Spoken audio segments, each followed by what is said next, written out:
예, 안녕하세요.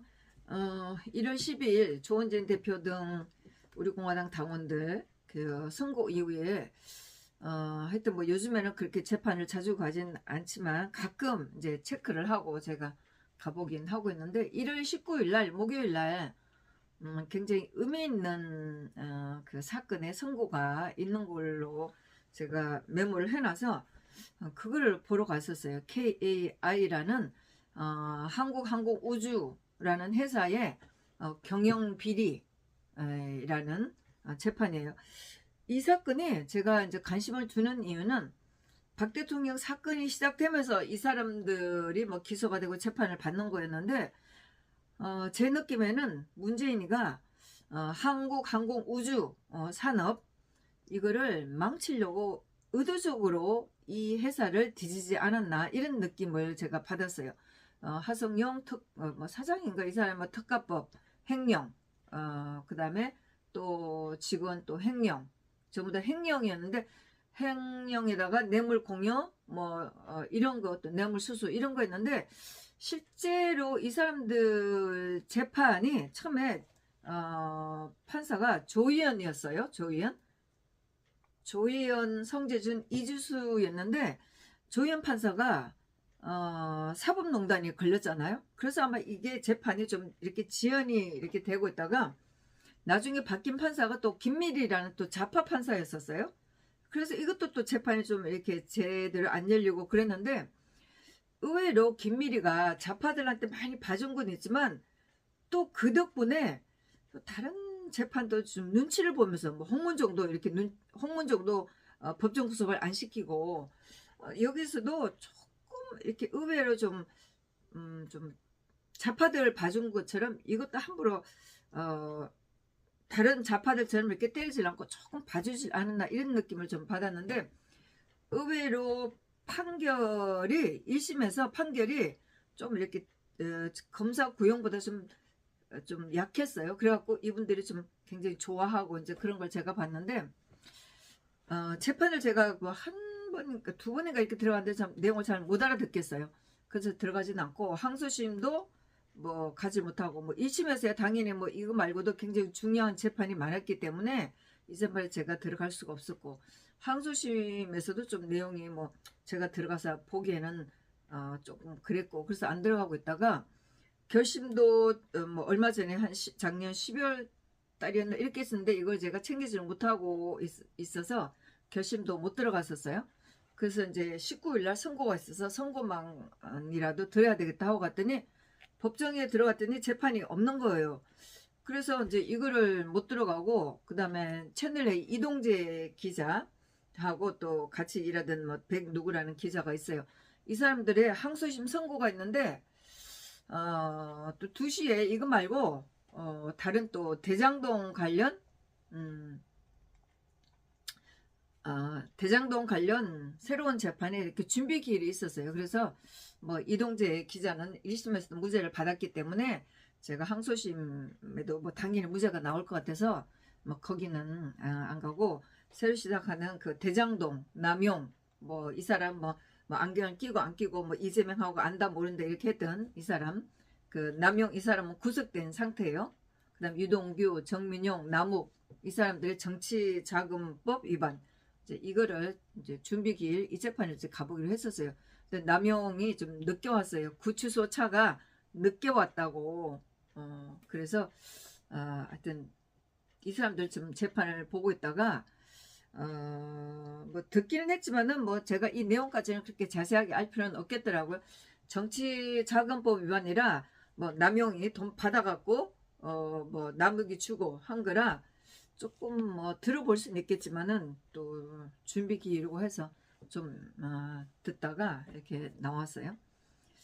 재판 내용이 굉장히 간단해서 조금 끝까지 다 듣긴 했는데 그냥 2월 16일 날 다시 뭐 재판 기일 정한다 여기까지만 해서 간단하게 간단하게 끝나고 나왔었네요. 그리고 그러면서 이 사람이 하는 얘기가 2월 달에 2월 달에는 일주일에 한 번씩 재판하지만은 3월 달에는 일주일에 2번을 재판하겠다 이렇게 얘기를 했어요. 그래서 아마 유동규나 남욱은 일주일 내내 아마 재판에 불려다닐 거예요. 처음에 시작했던 대장동 사건이 월요일하고 금요일날 있고, 그 다음에 이 재판이 화요일 목요일날 있고, 그러면은 아마 이 유동규나 남욱은 뭐 일주일 내내 재판에 불려다니는 그런 정도의 재판이 될 거예요. 뭐 내용은 다 같은 거니까 막 건으로 좀 나눠서 이렇게 분리지게 재판을 받고 있기는 하지만은 하여튼 좀 그런 상황이죠. 그러고 있다가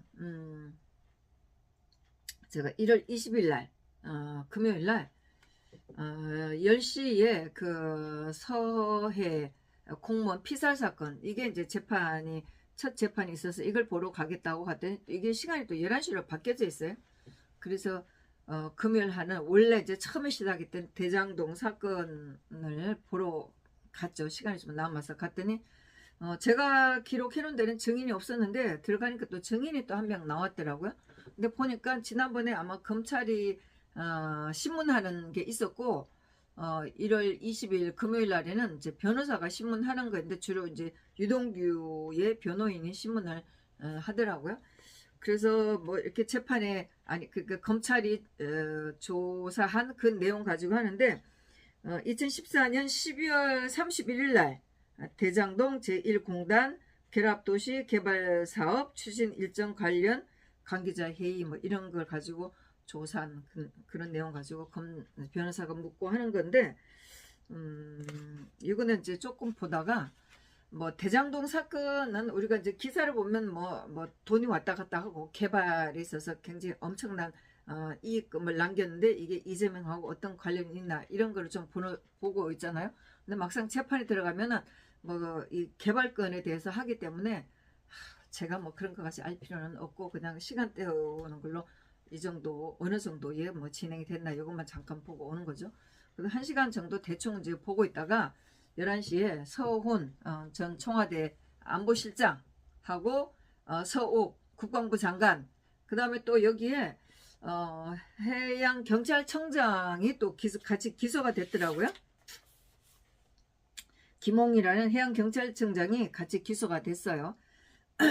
근데 이제 서훈, 김홍이, 서욱 국방부 장관, 이 사람은 직권남용 권리행사 방해, 이 사건 일어난 거를 은폐하려고 했던 은폐를 지시했고 같이 공무한 그 사건으로 기소가 됐고, 그 다음에 박지원 국정원장하고 또 비서실장이 국정원의 비서실장이 또 같이 기소가 됐더라고요.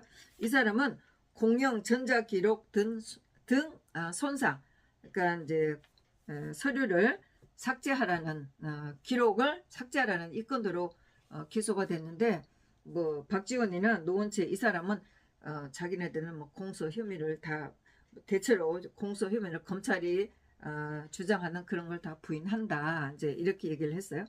뭐 서훈 청와대 안보실장 같은 경우는 은폐를 하려고 하지도 않았고 뭐 은폐한 것이 아니다.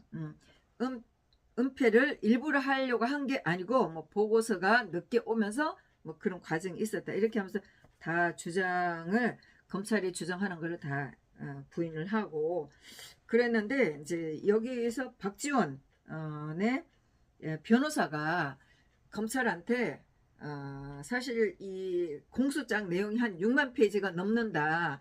근데 우리하고 박지원하고 관련된 건 한 그중에 한 3분의 1 정도 되는 것 같은데, 이 6만 페이지를 다 읽고 여기서 방어를 하기에는 또 증인이 나온다고 그러면 거기에 대해서 신문하고 뭐 하기에는 너무 이렇게 어려우니까 시간이 너무 많이 걸리고 하니까 박지원에 관련된 것만 따로 띄어서 검찰들 보고 관련된 서류를 달라, 이제 이렇게 요구를 하고, 그 다음 또 그러니까 박은채 국정원 비서실장 이 사람도 우리도 마찬가지다, 우리하고 관련된 것만 달라, 그래갖고 이제 말이 좀 오갔는데, 박지원의 그 변호사가 굉장히 좀 나이가 드신 분 같은데 굉장히 이렇게 요구하는 것을 굉장히 이렇게 잘 하시는 것 같았어요. 네.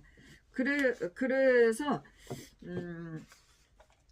이런 게 있었는데 제가 이제 나중에 그 기사를 검색해 봤더니 여기 이제 간단하게 서훈 청와대 안보실장 해양수산부 공무원 이대준 씨의 북한 고리에 살해된 2020년 9월 23일 오전 새벽 1시에 관계 장관 회의에서 피격 사실을 은폐하라고 그 합참 관계자와 은폐하라고 제시한 거였는데 뭐 이 사람은 내가 일부러 은폐를 하라고 한 게 아니고 올라오는 보고서에서 제대로 파악을 못했기 때문에 바꾼 거다 뭐 이런 식으로 이제 주장하는 거예요. 그 다음에 김홍희 전 해양경찰청장 이 사람한테 보안 유지를 하라고 지시를 한 혐의, 이것도 뭐 집권하면 권력사 이렇게 하고 뭐 이 사람도 검찰 주장을 부인한다고 그러고, 그 다음 서욱 국방부 장관, 사실 서욱 국방부 장관 뭐 이 사람 참 얼굴이 좀 잘생겨서 좀 아깝다고 생각을 했는데 뭐 문재인 하에 그 국방부 장관들이 하나같이 참 바보 같은 짓을 했죠. 특히 뭐 제가 서욱 국방부 장관 같은 경우에는 차라리 그거를 국방부 장관이든 무슨 자리를 맡지 말지, 그러고 뭐 자기 그 임기를 마쳤다면 좋았을 걸, 막 그거를 이 문재인 하에서 이거를 무슨 생각을 하고 국방부 장관을 맡았는지 모르지만 결국은 이렇게 불명예를 안는 이런 상황이 됐잖아요. 이 사람도 사건 관련 첩보에 배포선을 나눠주는 거를 제안하라고 했지 삭제하라고 제시한 것이 없다. 그 다음에 이제 이 특히 국방부 장관 같은 경우는 국가안보 차원에서 결정된 것이기 때문에 뭐 혐의를 부인한다. 뭐 자기가 알아서 한 것은 아니고 전적으로 국가안보기 때문에 그렇게밖에 할 수 없었다. 이제 이렇게 주장을 하는 거였죠. 박지원이나 그 국정원 비서실장 같은 경우에는 위에서 다 결정해서 지시가 내려왔기 때문에 할 수밖에 없었다. 아주 그냥 간단하게 부인을 했어요. 그래서 보안 유지에 동조해서 국정원 직원들에게 첩보 보고서를 삭제하게 한 혐의, 국가정보원법 위반인데 공용 전자기록 등 손상, 이렇게 이제 법적인 그 공소 내용으로 이제 이렇게 돼 있는 거였었어요. 그래서 보면은 이제 첩보하고 분석 내용을 국정원의 첩보 분석 내용은 55건, 그 다음에 국방부와 또 밑에 있는 부대의 첩보건은 5,417건이 삭제됐다고 이렇게 하는데, 야, 이거 근데 저는 이 사안 자체가 굉장히 간단하다고 이렇게 봤는데 법정에서도 그렇고 굉장히 판사가 굉장히 내용이 방대하다 이렇게 얘기를 하는 거예요. 뭐 이게 또 검찰들이 조사한 그 내용이 6만 페이지가 넘는다고 하니까, 야, 이 간단한 사건에서도 6만 페이지가 넘게 이렇게 공소장을 뭐 조서나 이런 거를 이렇게 좀 했나 좀 싶더라고요. 하여튼 그래도 5,417건을 삭제했다고 하니까 이거를 이제 재판장에서 다 증인들을 불러내 갖고 하려면은 시간도 꽤 걸리겠다는 생각을 했어요. 예. 그랬는데 제가 이제 기사를 검색해 봤더니 펜앤마이크에서 여기에서 검찰이 공소장을 확보를 했다고 펜앤마이크 올려놓은 게 있더라고요. 뭐 이 사안 자체는 사실 제가 보기에는 참 간단하다는 생각이에요. 월북했다. 뭐 소위 공무원 한 사람이 없어졌는데 이 사람 월북했다고 속에다가 나중에 보니까 북한군한테 붙잡혀갖고 붙잡힌 정도가 아니라 불에 태워진 상태. 그 최근에 나온 거는 뭐 이 사람이 이 없어진 사람이 그 한자가 써져 있는 뭐 이 조끼를 입고 있다 이런 보고까지 있었잖아요. 그랬는데 하여튼 뭐 이게 청와대나 국방부나 해양경찰청이나 이게 다 관련돼 있으면서 관련된 사람들이 뭐 지시 또 서류 은폐 뭐 사건 뭐 이런 거를 이렇게 숨기려고 하다가 또 국정원에서 서류를 이런 사실을 은폐를 하려고 하다가 뭐 관련된 사람들이 많고 그러는데 재판에서 사실 이게 안보실장 또 해양청 국방부 여기에 관련된 보안 관계들이 굉장히 많기 때문에 검찰들이 주장하는 것은 다 서류를 이 피고인들한테 다 줄 수는 없고 열람만 하라, 보기만 하고 이거를 다 복사해서 줄 수는 없다, 이제 이렇게 다투는 게 있었어요. 이 피고인들은 아직 서류를 다 못 받았다, 이제 그렇게 얘기를 하고 있는데, 그러면서 이 변호사들이 주장하는 것은 가릴 건 가린다고 해도 어떤 거는 거의 백지 상태에 가까운 이런 글을 줬다, 이거는 방어를 할 수가 없다, 막 이렇게 얘기를 하는데, 검찰이 주장하는 거는 국가 기밀이 많기 때문에 우리가 노출할 수가 없다. 그렇긴 하지만은 밑에 또 신문이 계속 되고 있더니 그걸 읽어보면 어떤 내용인지는 알 수가 있다, 이제 이렇게 하고, 판사는 피고인들이 어려움도 있으니까 검찰은 가능한 한 서류를 허가를 받아갖고 주라, 이제 이렇게 옥신각신하는 게 있었는데, 제가 그걸 들으면서 이 단일 사건에 있어서도 이 피고인들이 주장을 굉장히 많이 하고, 또 이런 게 있었어요. 이 검찰들은 이런 뭐 안보실, 청와대 안보실이라든가 뭐 해양경찰청, 또 국방부, 여기에 관련된 중요한 기밀을 다 보고 이 피고인들한테는 가릴 건 다 가리고 해서 피고인 측에서는 굉장히 이 불리한 입장이다, 이렇게 얘기를 하는 거예요. 근데 검찰은 이쪽에 다 주진 않고 자기네만 알고 있는 정보를 가지고 법정에서 공방을 하고 이러니까 굉장히 불리하다, 이 변호사 측이 그러는 거예요. 제가 그걸 보면서 지난 세월 제가 정말 너무나 불공평한 재판들을 많이 봤잖아요. 그때도 이제 이 검찰들, 박 대통령 관련된 이 검찰들이 막 40명 50명 이렇게 되는데, 얘네들은 이재용 재판, 최순실 재판, 다른 비서관들 재판, 국정원들 재판 다 같이 돌아다니는 검사들이고, 이쪽에 개별의 그 사건에 있어서 피고인들은 자기 것만 방을 해야 되기 때문에 내용이, 알고 있는 내용이 굉장히 한정돼 있잖아요. 이네들은 다 알고 있으면서 이 피고인들을 완전히 패대기 칠 수 있고, 이쪽에서 막 조작한 거짓말 가지고 처음부터 이 피고인들한테 몰아세우니까 이 법정이 굉장히 불리한, 이게 공평하지 않은 그런 재판들이 이루어졌는데, 지금 그 1월 20일 날 서해 공무원 피살 사건에서도 이 변호사들이 검찰한테 그렇게 주장하는 거예요. 이 간단한 사건 하나 가지고 자기네가 억울하다고 하는데, 박 대통령 사건에서는 사건 내용도 복잡하고 그러면서 이 검찰들도 많이 나왔고 굉장히 불공평한 그런 재판들이 있었었죠. 근데 하여튼 이 재판에서 1월 20일 금요일 날 하는 재판에서는 박지원의, 특히 이제 이 사람의 변호사가 굉장히 주장을 많이 했어요. 자기네들한테만 필요한 이 검찰이 조사한 그런 내용이 6만 페이지가 넘어도 우리한테 해당되는 한 3분의 1 정도밖에 안 되니까 그거를 줘야지만 우리가 제대로 방어를 한다. 그리고 재판에 꼭 안 나와도 되고 필요한 때만 나와서 방어를 할 수 있도록 뭐 그렇게 하는데, 검찰들 주장은 한 사건이긴 하지만 한 사건에 여러 사람이 나눠져서 다 같이 관련된 거기 때문에 거기서 다 이 자료를 다 줘야지 우리가 분류해서 줄 수는 없다. 검찰은 또 그걸 나눠서 주려면 얼마나 귀찮겠어요. 그래서 다 던져주고 너희들이 알아서 해라. 그리고 뭐 검찰은 이쪽 피고인들이 주장을 제대로 하든 말든 검찰들은 상관할 바가 아니죠. 그래서 다 던져주면 너희들이 알아서 해라. 근데 피고인들은 자기네가 준 그것만 해당되는 부분만 받아갖고 하고 뭐 방어를 하면은 좋죠. 못 받아서 못한 거는 검찰한테 떠넘길 수 있으니까.